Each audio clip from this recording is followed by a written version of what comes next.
Ladies and gentlemen, love is one of the most beautiful and amazing things to experience while on earth. And of course, don't forget, as Christians, love is the biggest commandment given by us from our Creator. But today, this is a love with a bigger dimension. This is hashtag Enugu Cross River, happening live at the Obudu Ranch, beautiful mountain of Obudu Ranch here in Cross River, Calabar.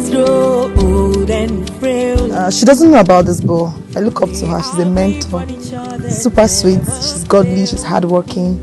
She's the sweetest anybody can have. She is a very good person and she deserves everything beautiful.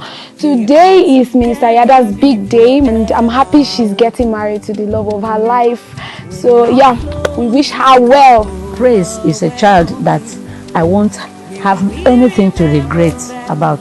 I've never sat down one day to start thinking, what will I do?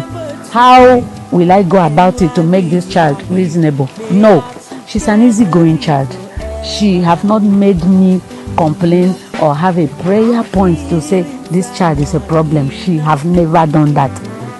My prayer for her today that has always been is that the peace she gives to me, her children will give her peace.